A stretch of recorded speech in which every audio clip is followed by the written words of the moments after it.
Здравейте, приятели! Показвам ви за продажба един страхотен 3-стаен апартамент, напълно реновиран, чисто нов, който се намира в малка жилищна сграда, Преспа. Тя всъщност не е много малка, с ниска такса поддръжка. Знаете, Преспа се намира на около 10-15 минути пешком от ски лифта. Има няколко отделни входа, поддържа се страхотно. Много хубаво, една от най-търсените сгради в Банско. Апартаментът е с камина. Имаме отделни партиди за ток и вода. Това е хола, той е огромен. Виждате, мебелите са чисто нови, току-що са монтирани. Всичко е абсолютно чисто ново, просто още не е почистено на 100%. Сега ще покажа, може би наобратно ще покажа и антрето, но айде, то е тук доста голямо. С шкафче като гардероб, може да се добави дори и гардеробче. Това е камината. Ето виждате, всичко е чисто ново. Пробване, работи, между другото, така че няма проблем. Хола, вижте колко е просторен, голям. През него се влиза в едната спалня, между другото. След малко ще я покажем. Има и два балкона. Апартаментът има и южно изложение, спалня с балкон, и юго-западно изложение. Ето сега ще покажем кухнята. Тя е огромна. Вижте колко е голяма. Идеална, прекрасна. Има си абсолютно всичко, плюс съдомиялна. Само да покажем хладилникът. Всичко е чисто ново. Ето, имаме вграден хладилник, микровълнова, печка, котлон и абсорбер. Ето я и камината. От тук се влиза в едната спалня, която излиза на балкона, между другото. Така че айде от нея ще излеземе на балкона. Тя е с голямо двойно легло. Така ще покажа. В двете стаи навсякъде има климатици. Може би ще излезем от татъка. И голям гардероб, който е почти към цялата стена. Вижте колко е голям този гардероб. 4-крилен, даже имаме 5-то крило. От тук се излиза на единия балкон, който гледа към двора и към паркинга. Ето го. Тук са разположени двете климатични тела. Той също има южна гледка, между другото, защото това вляво е юг, а това тук е запад.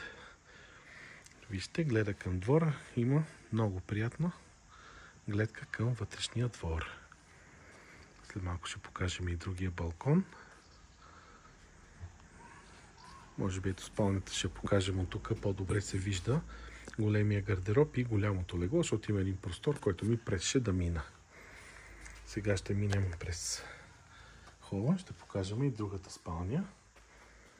Имаме големи прозорци, между другото. Вижте колко е светло, колко е хубаво. Апартаментът е страхотен. Показвам и климатика. Нека да се види отблизо. Ето така. Имаме и голям телевизор Panasonic. Доста голям. Сега през антрето. Тук имаме две бани също така. Значи два балкона, две спални, две бани и камина. В момента тока е спрян, за съжаление. Правят някакъв ремонт, но така ще покажа. Тук се вижда, ама не се вижда чак толкова. С банята с душ кабина. Ето така, може би отдалеч се вижда малко по-добре. И това е всъщност не е баня, ми е тоалетна за гости. Нека така да го кажем, че има два санузела, санитарни възли. Ето така. Това е другата спалня. Тук имаме два гардероба даже. Сега ще ги покажем и климатик. Въпреки че в момента отвън е може би над 33 градуса, мога да кажа, че тук е много прохладно. Дори няма нужда да пускаме климатика, така бих казал аз. Ето така да покажем по-добре. Тук имаме два гардероба. Така е решено, така е разположено, въпреки че тук е могло да се реши по коренно различен начин. Но собствениците са го решили по този. Сега тук ще излезем на още един балкон. Това е втория балкон. Тук има още един климатик, между другото. Т.е. имаме 3 стаи, 3 климатика. И тук вече сме изцяло юг. Ето това е южен балкон. Ето така ще го покажа. Тук се вижда източния дял на Пирин, дори и връх Тодорка се вижда от тук. Ще увелича малко. Ето така. Показваме и двора на комплекса. Ето това е комплекса. Той е един от най-хубавите, казах. Много се търси в момента. И показвам и спалнята още веднъж. От нея се излиза пак в коридора, да напомня. Ето го и него с голямо, не знам как да го нарека, но портманто, може би. За повече информация ще оставя моите данни на линка под това видео.